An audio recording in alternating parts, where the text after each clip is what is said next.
Ako po si Maria Junior M. Mendoza.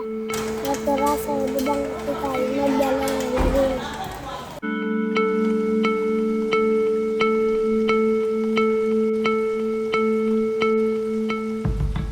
A, B, C. Natuto po ako magbasa dahil sa aral program ng aklat sa isang malayong baryo may matandang silid. Noon po, hindi po ako nakakabasa dahil walang nadadaanan na tulay.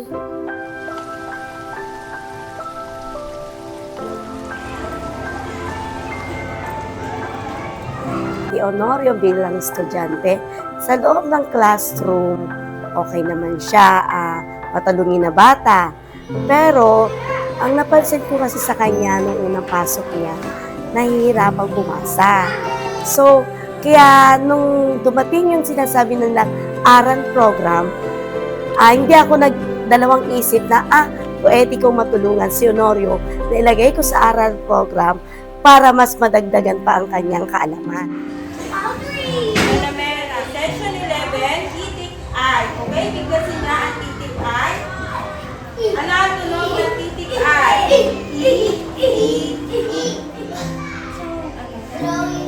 Mahalaga ang aral program na isa sa programa ng DepEd dahil natutulungan ang mga batang nahihirapan bumasa at masiguro na ang bawat bata ay bumabasa.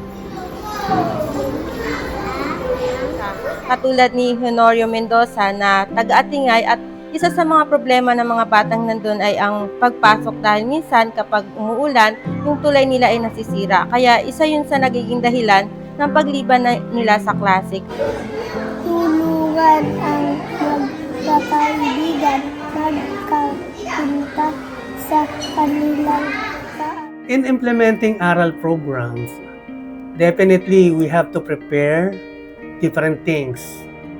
First and foremost, we have to prepare our learners. Kailangan ma-identify natin sino ba yung mga batang nangangailangan. Sino ba yung mga batang kailangan matuto, magbasa, bumilang, at iba pa. Kailangan din maihanda sila mentally and socially. Sa pamamagitan ng pagte-train sa mga teachers, magagawa natin na maihanda sila para maturuan ng gusto ang ating mga bata in this aral program. Pina-attend natin ng seminar ang mga guro para mapalalim ang kanilang kaalaman kung paano ba ituturo ang literacy and numeracy. Ang ating school ay kailangan ding ihanda. We make sure that every school or every classroom are conducive to learning. Kailangan sakto ito sa 15 bata o mas mababa pa.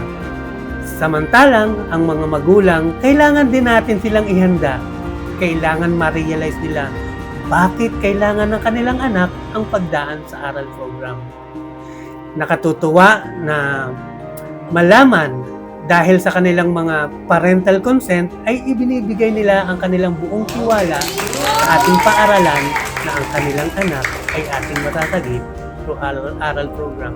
At syempre, ang ating mga stakeholders, kailangan natin sila dahil hindi kakayanin ng paaralan ito mag-isa.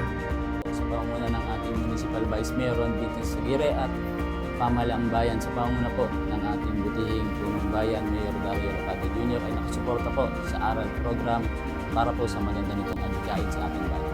Bilang presidente po ng SPTA ng ARPES, kami po ng mga magulang ay pusong sinusuporta sa aral program ng ating paaralan. Kung kay Honorio, magaling ka na magbasa, very good. Pagpatuloy ko yung pagbabasa sa bahay, ha? Ang sarap-sarap sa pakiramdam na nakita ko si Honorio nung simula na nahihirapang bumasa. Then after nung nag-aral program siya, laking gulat ko at tuwang-tuwa nang nakita ko na ang galing na niya bumasa at nakikipag-unahan na sa pagbabasa. Nagpapasalamat ako sa aking mga guro at magulang dahil tinuruan ako magbasa. Matutupad ko na ang aking mga pangarap. Ang tagumpay ng Ricardo A. Pronobe Elementary School sa aral program ay bunga ng pagtutulungan ng bata, ng guro, mga magulang, komunidad, at ng buong Departamento ng Edukasyon. Makikita sa datos na ang Ricardo A. Pronobe will rise, aangat, pursue, magpapatuloy at walang maiiwan, excel lahat ng bata at para magtagumpay to succeed ang bawat mag-aaral. Thank you, Aral Program.